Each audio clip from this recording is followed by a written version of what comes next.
আসসালামু আলাইকুম। আমি জান্নাত রিমি চট্টগ্রাম থেকে বলছি। জান্নাত রিমি ব্লগসের আরও একটি নতুন ভিডিওতে সবাইকে স্বাগতম। প্রতিদিনকার মতো আজকের ভিডিওটাও সকাল থেকে শুরু করলাম। আজকে সকালে অনেক বৃষ্টি হচ্ছিল, তো ভাবলাম আপনাদের সাথে একটু বৃষ্টিটা দেখাই। বৃষ্টি উপলক্ষে আজকে সকালের নাস্তা ছিল পরোটা আর ডিম ভাজি। এই পরোটাগুলো আমার ফ্রোজেন পরোটা, যেটা আমি ফ্রোজেন করে রাখি সেটা। তো এখানে পরোটা দিয়ে ডিম ভাজি খেয়ে নিচ্ছি আমরা মা মেয়ে মিলে। তারপর এখানে হচ্ছে এখন দুপুরে রান্নার আয়োজন করব। তো আজকে যেহেতু বৃষ্টি হচ্ছে আর এত সুন্দর বৃষ্টিতে আসলে খিচুড়ি ছাড়া অন্য কিছু আর মাথায় আসে না, তো ভাবলাম একটু খিচুড়ি খেয়ে নিই। অনেক দিন হচ্ছে খাই না আর বৃষ্টির অপেক্ষা করছিলাম, তো আজকে সকালে বৃষ্টি হচ্ছিল তো ভাবলাম একটু খিচুড়ি করে নিই।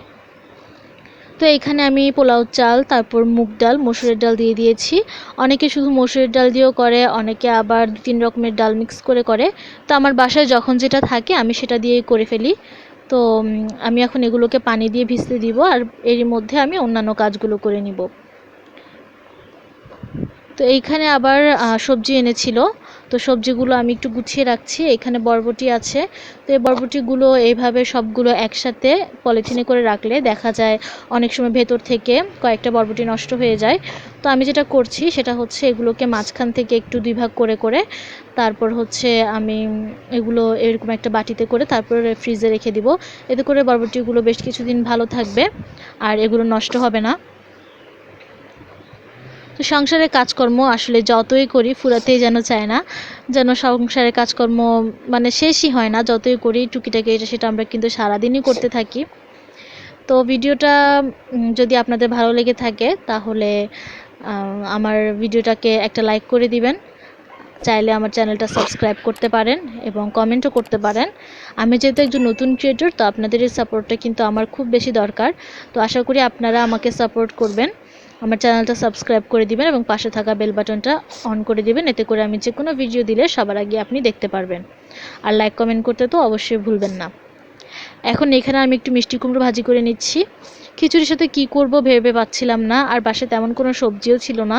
তো এখানে একটু মিষ্টি কুমড়ো ছিল, তো ভাবলাম এটা ভাজি করে ফেলি, এটা নষ্ট হয়ে যাচ্ছে। তো এটা ভাজি করে ফেলছি। তো অনেকেই মিষ্টি কুমড়া ভাজিটা একটু মানে চাক রাখে, আবার অনেকে হচ্ছে একদম ম্যাশ করে ফেলে। তো আমি একদম ম্যাশ করে ফেলি, এভাবে করে একদম ভাজা করে। আমার কাছে এটা বেশি ভালো লাগে এবং আমি সবসময় এভাবেই করে থাকি। অনেকে আবার মিষ্টি কুমড়া রান্নাটাও করে, কিন্তু আমার রান্নাটা পছন্দ না, এই জন্য আমি এভাবে ভাজি করি।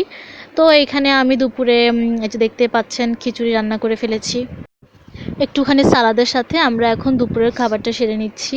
তো খাওয়া দাওয়ার পর কিছুক্ষণ বিশ্রাম নিলাম। এরপরে হচ্ছে এই ভিডিওটা হচ্ছে আরেক দিনের। তো সেই দিন আমরা চলে গিয়েছিলাম হচ্ছে ডিসি পার্কে, যাকে ফুলের রাজ্য বলা হয়। তো ডিসি পার্কটা আসলে অনেক বেশি সুন্দর, মানে খুবই সুন্দর।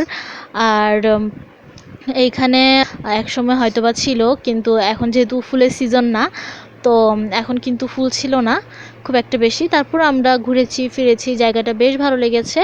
আর আমরা এখানে বোটেও উঠেছিলাম, তো সেটা আপনারা দেখতেই পেলেন। খুব ভালো লেগেছে আসলে বোটে উঠে। তো একদম মানে আমার তো পানি বা সমুদ্র জাতীয় জিনিসগুলো খুবই ভালো লাগে। তো বেশ সুন্দর একটা সময় কাটিয়েছি ফ্যামিলির সাথে। এখানে আমার বাবার বাড়ির সবাই মিলে আর আমরা সবাই মিলে গিয়েছিলাম। তো ফ্যামিলির সাথে আসলে বেশ সুন্দর একটা সময় কাটিয়েছি। মাঝে মধ্যে আসলে এইভাবে ফ্যামিলির সাথে বের হয়ে সময় কাটানো লাগে, এতে করে মন মানসিকতাও ফ্রেশ হয়। তো ভিডিওটা এ পর্যন্তই। সবাই ভালো থাকবেন, সুস্থ থাকবেন। আল্লাহ হাফেজ।